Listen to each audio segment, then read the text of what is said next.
Hello. हाँ, मेरी आवाज़ आ रही होगी वैसे। चलो ठीक है, कोई नहीं, स्टार्ट कर लेते हैं। क्योंकि कल हमने कहाँ तक कर लिया था? इंडियन काउंसिल एक्ट 89 1861 तक, है ना। 1861 तक काउंसिल एक्ट देख लिया था। बेसिकली क्राउन रूल आ गया था, वो सारा उसका प्रोसीजर वगैरह हम देख चुके थे कि कैसे कैसे क्या था क्या नहीं था, है ना। इसके बाद हमने इसके फीचर्स वगैरह देखे थे। फीचर्स में हमने देखा कि इसमें डिसेंट्रलाइजेशन वाली जो पावर थी उनको रिस्टोर कर देता है, इन द सेंस कि जो बॉम्बे और मद्रास की जो पावर्स थी उनके मतलब जो पावर छीन ली गई थी चार्टर एक्ट 1833 के थ्रू, जो लेजिस्लेटिव पावर थी वो उनको रीबैक कर दी गई, है ना। ये थोड़ा बहुत हमने इसके फीचर देखा कि लॉ मेकिंग प्रोसेस में इंडियन का रिप्रेजेंटेशन देखने को मिल रहा था। वॉइस रॉय नॉमिनेट करने लगे थे इंडियंस को, नो नो, है ना, as a non official member. तीन इंडियंस को नॉमिनेट करा था, जो एक राजा ऑफ बनारस थे, महाराजा ऑफ पटियाला सर दिनकर राव जी थे। और उसके बाद उन्होंने एम्पावर कर दिया था वाइस रॉय को इमरजेंसी में ऑर्डिनेंस के लिए। ये सारे फीचर हम बेसिकली 1861 के एक्ट में देख चुके थे, है ना। बाकी भी देखे थे हमने एक दो और, है ना। तो ये जस्ट एक ओवरव्यू था। अब हमारा जो आज का नेक्स्ट वो है कि आज हम किसके फीचर्स देखेंगे। आज है हमारा इंडियन काउंसिल एक्ट 1892। 1892 के बारे में बात करेंगे कि 1892 के एक्ट में क्या क्या फीचर बेसिकली इंक्लूड हुए थे, क्या नहीं हुए थे। इसमें बेसिकली सबसे अहम जो चीज हुई थी वो ये थी, और इस पे यूपीएससी क्वेश्चन भी पूछ चुका है, लेकिन मेरे को ये ध्यान नहीं है। स्टेटमेंट यूज हुआ था कि काउंसिल को पावर मिल गई थी डिस्कस करने की बजट की, और उसको मतलब और क्वेश्चंस भी एड्रेसिंग करने की पावर। बेसिकली एक तरीके से इतना ध्यान रख लो कि पावर मिल गई थी बजट को डिस्कस करने की, बेसिकली, है ना। बजट को डिस्कस करने की पावर, और क्वेश्चन करने की एग्जीक्यूटिव से, एक बेसिकली इन द सेंस कि questioning power to the executive. Questioning power जो थी वो भी बेसिकली मिल गई थी कि एग्जीक्यूटिव से, है ना।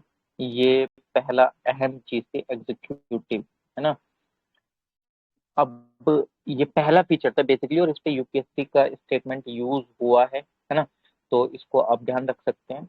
लेकिन एक और जो अहम चीज हुई थी इसमें, वो क्या थी इसमें, सेकंड पॉइंट अगर हम उसमें देखें, इसमें ज्यादा कुछ नहीं, बेसिकली दो तीन ही पॉइंट याद रखने वाले हैं, है ना। क्योंकि इसमें अगर फीचर की बात करें तो 1861 में काफी फीचर आ गए। बस इसमें क्या था, जैसे कि हमने देखा कि मतलब नॉमिनेट होने लगे थे मेंबर्स इंडियंस, है ना, but as a non official member. अब क्या होता था कि कुछ नॉन ऑफिशियल मेंबर्स जो थे वो सेंट्रल लेजिस्लेटिव काउंसिल में वायसरॉय के द्वारा अपॉइंट करे जाने लगे थे, बेसिकली करे जाने लगे थे। बट उसमें रिकमेंडेशन किसकी लगती थी? जो प्रोविंशियल लेजिस्लेटिव काउंसिल थी उनकी, और बंगाल चैम्बर ऑफ कॉमर्स की। इसको ध्यान रख लेना, है ना। इसके बारे में डिटेल में थोड़ा देख चुके हैं पहले, तो आप रिलेट कर पाएंगे। सेंट्रल लेजिस्लेटिव की, इंडियन लेजिस्लेटिव वगैरह के बारे में देख चुके हैं थोड़ा सा।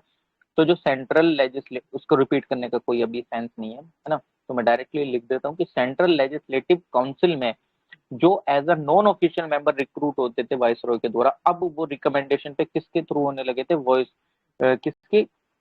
एक तो था आपके प्रोविंशियल जो लेजिस्लेटिव असेंबली थी। प्रोविंशियल आप अगर कंपेयर करना चाहो तो ऐसे समझ लो कि जस्ट लाइक जैसे आज हमारे यहाँ क्या है, स्टेट्स हैं, स्टेट्स के अंदर विधानसभा, विधान परिषद वगैरह होता है। मान लो हाइपोथेटिकल सिनेरियो बता रहा हूँ कि उनकी रिकमेंडेशन पे किसी को एमपी बना दिया गया। मैं हाइपोथेटिकल सिनेरियो बता रहा हूँ, ये ऐसा पॉसिबल, मतलब मैं ये नहीं कह रहा कि ये पॉसिबल है, बट मैं आपको एक वो चीज बता रहा हूँ कि पार्लियामेंट में किसी को सांसद बनाया गया स्टेट की रिकमेंडेशन के द्वारा, है ना। ऐसा समझ लो। तो सेंट्रल लेजिस्लेटिव काउंसिल में वायसरॉय के द्वारा एक तरीके से अपॉइंट, मतलब नॉमिनेट करे गए, किसके द्वारा करे जाने लगे थे?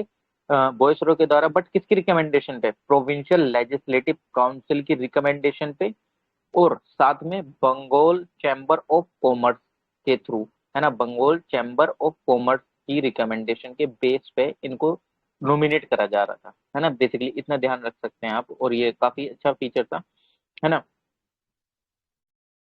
अब प्रोविंशियल लेजिस्लेटिव काउंसिल में देखो, एक तो जस्ट लाइक जैसे सेंटर में हो गया, हमने पार्लियामेंट में एमपी को रिकमेंडेशन, मतलब स्टेट की रिकमेंडेशन से उनको अपॉइंट कर दिया।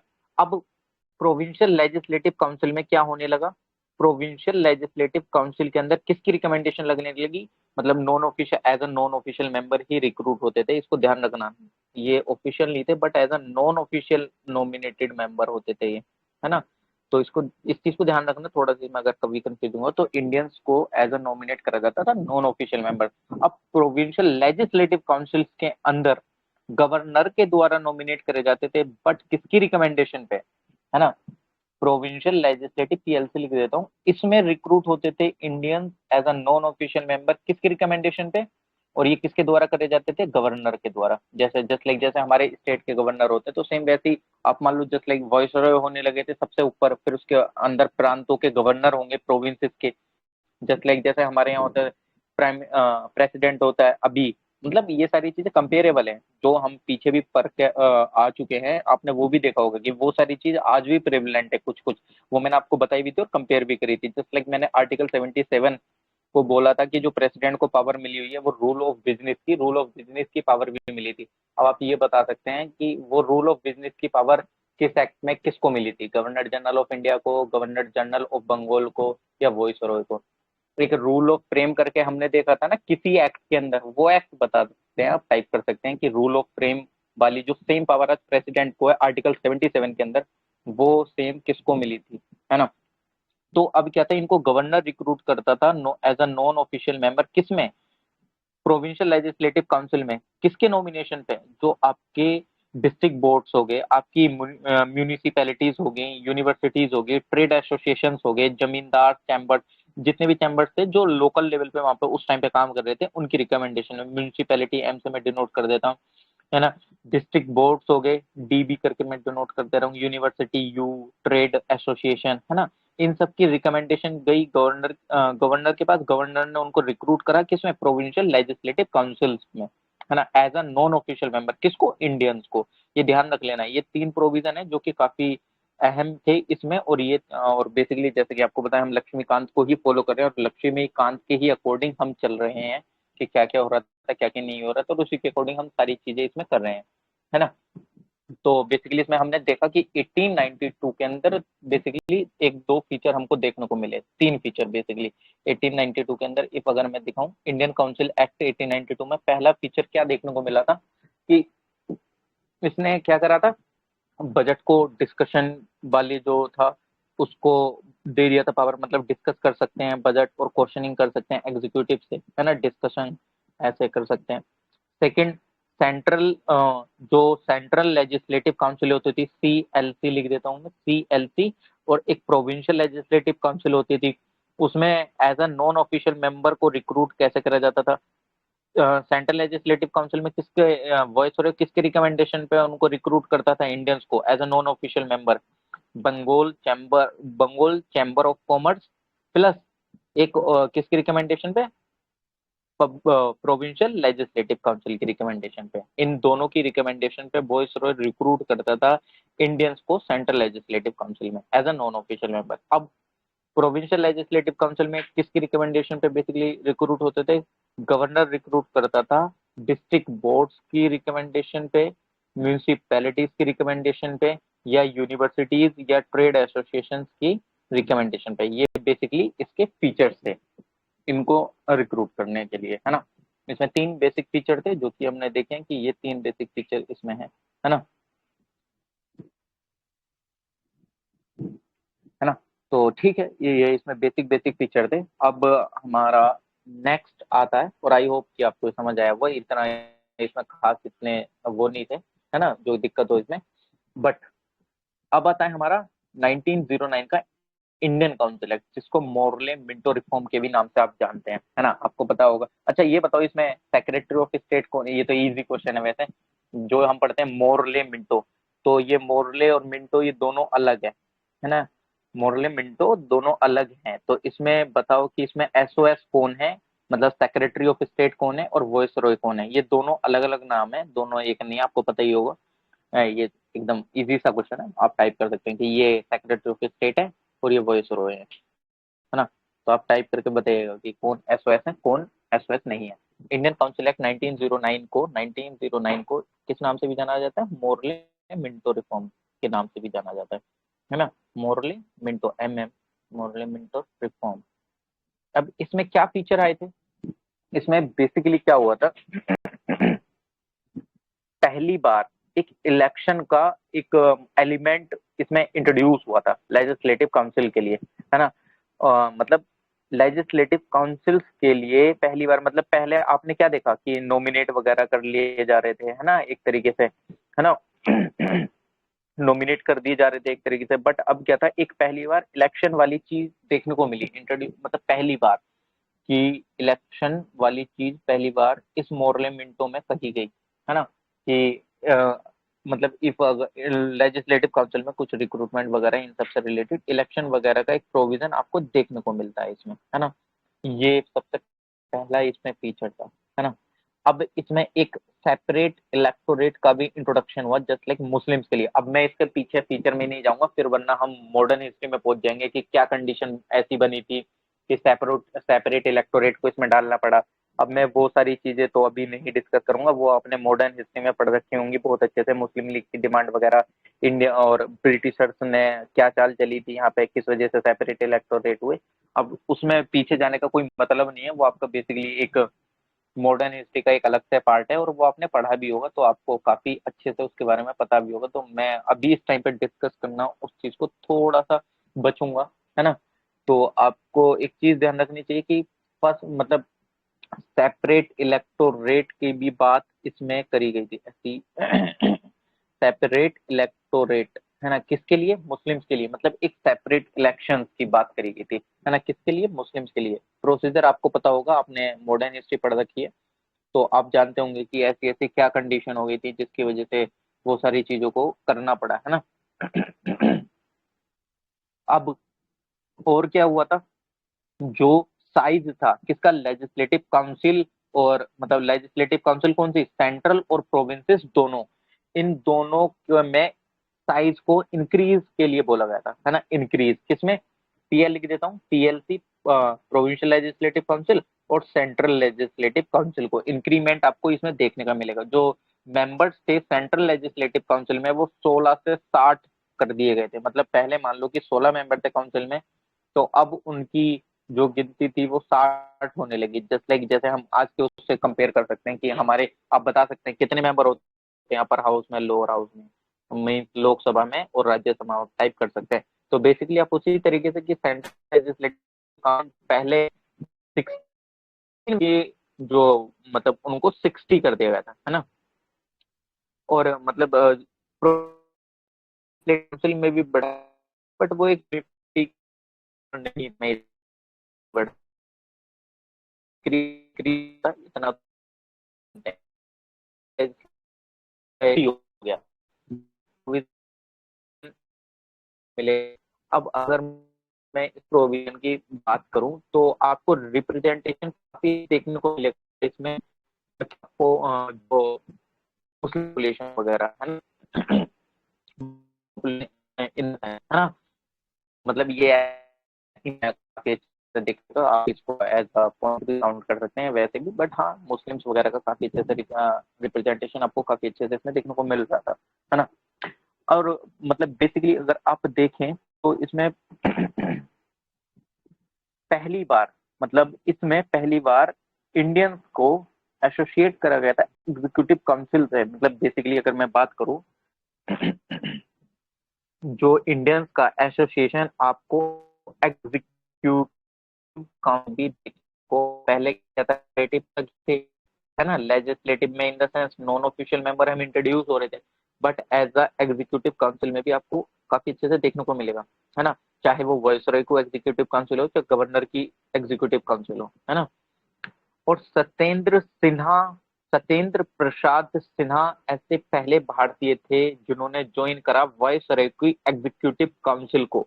ये मतलब समझ रहे हो ना, हमने देखा था ना स्टार्टिंग में 1773 में एग्जीक्यूटिव काउंसिल थी इनकी, गवर्नर जनरल ऑफ बंगाल की, उसमें 4 मेंबर होते थे, फिर बाद में लो मेंबर इंट्रोड्यूस करा गया, फिर 6 मेंबर उसमें इंक्लूड करे गए जो बेसिकली असिस्ट करती थी, है ना। असिस्ट इन द सेंस अगर आप देखें आज के प्रधानमंत्री जी के पास सेक्रेटरीज होते हैं, वो सारी अलग अलग डिपार्टमेंट के, है ना, बेसिकली। तो उस समय भी उनको असिस्ट करती थी कौन, वायसरॉय और गवर्नर्स को। वायसरॉय को भी एक एग्जीक्यूटिव काउंसिल असिस्ट कर रही है और गवर्नर को भी। तो उस एग्जीक्यूटिव काउंसिल के अंदर इंडियंस का भी रिप्रेजेंटेशन आपको देखने को मिला।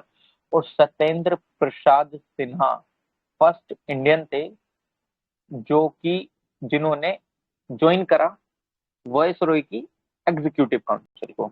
ध्यान रखना, वॉइसरॉय की एग्जीक्यूटिव काउंसिल को, ना कि गवर्नर की।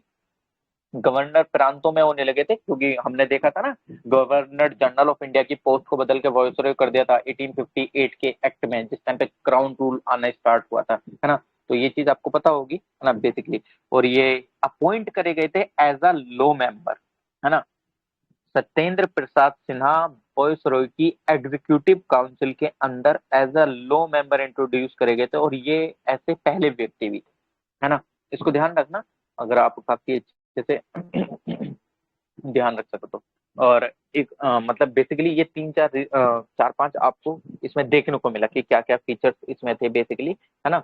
तो सबसे पहले अगर मैं बात करूँ तो सबसे पहले बेसिकली हमने वो देख लिया था कि मतलब इंक्रीज वगैरह हुए थे सीएलसी सेंट्रल लेजिस्लेटिव काउंसिल और पीएलसी में इंक्रीमेंट देखने को मिला था उनके साइज में, है ना। सेकंड हमने बेसिकली उसमें देख लिया था क्या कि जो मतलब एक तरीके से कि सेपरेट इलेक्टोरेट वगैरह इंट्रोड्यूस कर दिए गए थे मुस्लिम्स के लिए, है ना। ये फैक्चुअल फैक्चुअल पार्ट है, थोड़ा सा याद रखने वाली भी चीज है, बट कोई दिक्कत नहीं है, प्रीलिम्स वगैरह में कोई स्टेटमेंट बन जाता है, ये किसी अदर स्टेट पीसीएस में, है ना। इनके रीजन यार देखो, इनके रीजन आपको मॉडर्न हिस्ट्री में काफी अच्छे से पढ़ने को मिल जाएंगे कि सेपरेट इलेक्टोरेट क्यों इंट्रोड्यूस वगैरह ये सब करा गया, अल्टीमेटली कनेक्टेड है वो सारी चीजें, है ना।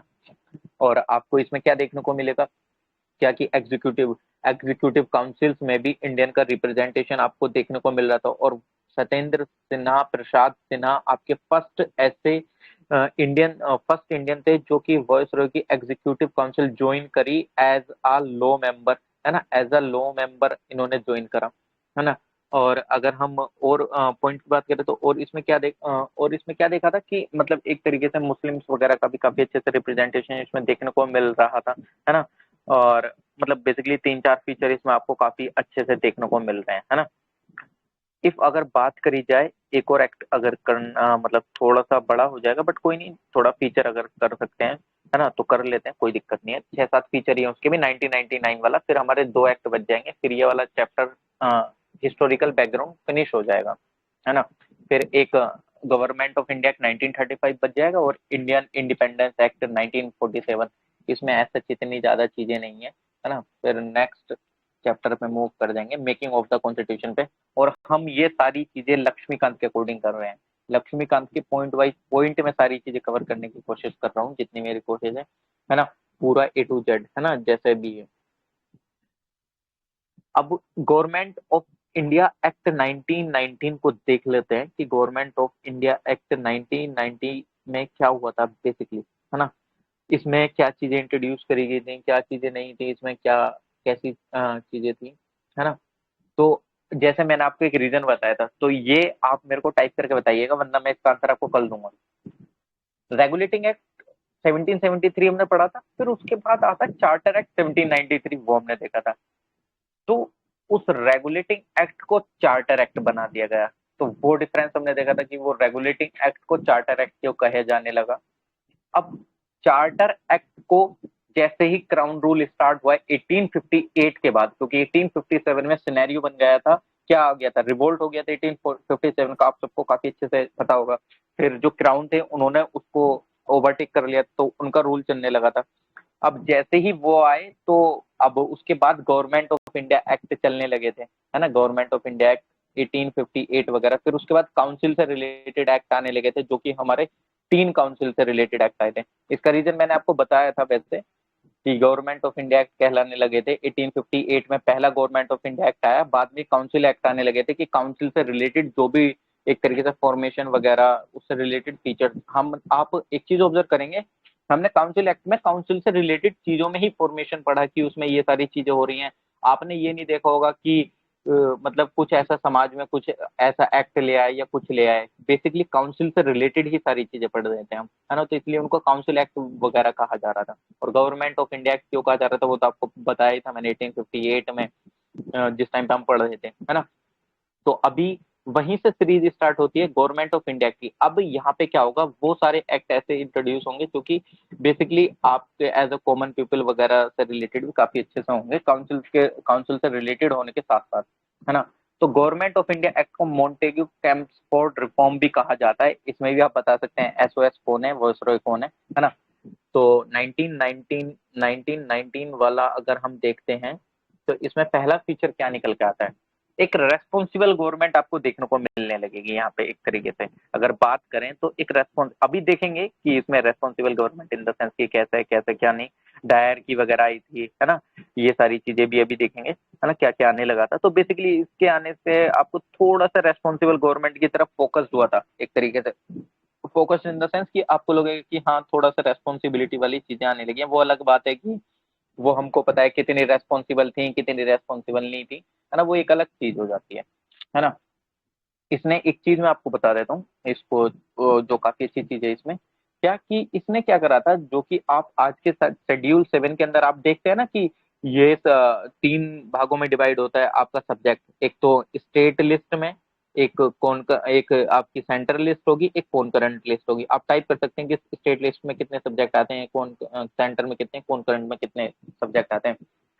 तो इसकी पहली शुरुआत एक तरीके से आपको देखने को कहाँ कहाँ मिलेगी, बेसिकली कहाँ इन द सेंस कि आप मतलब इन्होंने क्या करा था, ट्रांसफर्ड सब्जेक्ट और रिजर्व सब्जेक्ट, एक तरीके से ये कंसेप्ट लेकर थे। कंसेप्ट इन द सेंस कि मतलब कि पहले मैं एक डायर की बोलते हैं, एक बाई कैमरलिज्म होता है, एक डायर की। इन्होंने डायर की का कंसेप्ट इंट्रोड्यूस करा था। डायर की मतलब कुछ नहीं है, डायर की के अंदर इन्होंने सब्जेक्ट को कि इनसे रिलेटेड सब्जेक्ट ये डील करेंगे, इनसे रिलेटेड सब्जेक्ट ये डील करेंगे। जैसे हम आज के शेड्यूल 7 में देखते हैं, है ना, तो आपको ट्रांसफर्ड सब्जेक्ट करके एक लिस्ट देखने को मिलती है, एक आपको रिजर्व सब्जेक्ट करके एक लिस्ट देखने को मिलती है।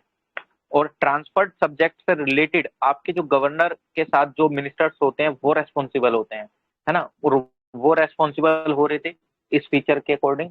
और जो गवर्नर विद एग्जीक्यूटिव वो रिजर्व सब्जेक्ट से रिलेटेड रेस्पॉन्सिबल थे। तो ध्यान रखना कि गवर्नर विद मिनिस्टर वो रेस्पॉन्सिबल था किसके लिए, ट्रांसफर्ड सब्जेक्ट के लिए। गवर्नर विद एग्जीक्यूटिव वो रेस्पॉन्सिबल था रिजर्व सब्जेक्ट के लिए, है ना। अब ये बेसिकली उन्हीं के द्वारा ही मतलब करे जाते थे रूल, मतलब मिनिस्टर्स वगैरह के द्वारा ट्रांसफर सब्जेक्ट और रिजर्व सब्जेक्ट किसके द्वारा, एग्जीक्यूटिव वगैरह के साथ। तो आपको एक चीज सिनेरियो आप अगर आप देखें आज के उसमें, मतलब अपने कॉन्स्टिट्यूशन में भी आपको देखने को मिल जाता है ना, शेड्यूल 7 के अंदर union list, concurrent list, state list वगैरह। तो सेम आप इस चीज को उससे कनेक्ट कर सकते हैं। तो ये डायर की वाला सिस्टम, मतलब आपको कंसेप्ट इसमें काफी अच्छे से इसमें देखने को मिल जाता है ना। ठीक है, चलो अच्छी बात है कि हाँ मतलब कुछ चीजें आई, ठीक है, जो कि आपको अपने फीचर में भी मतलब इसमें देखने को मिल जाती हैं, है ना। अब और इसमें क्या आया था बेसिकली, नेक्स्ट फीचर अगर हम बात करते हैं कि इसमें और फीचर आपको क्या देखने, मतलब इन द सेंस कि आपको क्या देखने को मिलता है डायर की के साथ साथ, एक आपको देखने को मिलेगा बाई कैमरलिज्म। एक बाई कैमरलिज्म का आपको फीचर देखने को मिलेगा, है ना। मतलब एक तरीके से बाइकैमरलिज्म में आप इन द सेंस ऐसा समझ सकते हैं जैसे हमारा एक अपर हाउस होता है, एक लोअर हाउस होता है, राज्यसभा और लोकसभा, है ना। आपको ये दोनों काफी अच्छे से मतलब आपको देखने को मिलेंगे, है ना। तो बेसिकली मतलब इन द सेंस कि आप देखते हैं ना कि आज के उसमें लोकसभा और राज्यसभा, है ना, राज्यसभा। तो बाइकैमरलिज्म भी सेम, सॉरी सॉरी थोड़ा सा, है ना। तो बाइकैमरलिज्म भी इसमें सेम उसी प्रकार से, मतलब 2 हाउस सिस्टम आपको देखने को मिल रहा था जो कि इंट्रोड्यूस करा गया था सेंट्रल में, है ना। एक मतलब मैं बोल रहा हूँ ना जैसे लोकसभा और राज्यसभा वाला कंसेप्ट एक तरीके से। तो बाइकैमरलिज्म कुछ नहीं है, बाइकैमरलिज्म एक 2 सिस्टम है ना। मतलब एक तरीके से एक 2 सिस्टम इंट्रोड्यूस करा गया कि एक तरीके से ये एक अपर हाउस एक लोअर हाउस के सेंस में आप इसको एज अ समझ सकते हैं, है ना। तो बेसिकली इसका अभी हम 2 फीचर डिस्कस करते हैं। थोड़ा सा ये है मतलब है काफी अच्छे से डिस्कस करने लायक। तो मैं चाहता हूँ कि वो थोड़ा हम कल करें, क्योंकि क्वांटिटी मतलब क्वालिटी में कोई कॉम्प्रोमाइजेशन नहीं होनी चाहिए, है ना। तो 2 फीचर अभी हमने देखे कि एक इसका बाइकैमरलिज्म था, एक डायर की था, है ना, 1919 का। बाकी के फीचर हम कल कंटिन्यू करते हैं, है ना।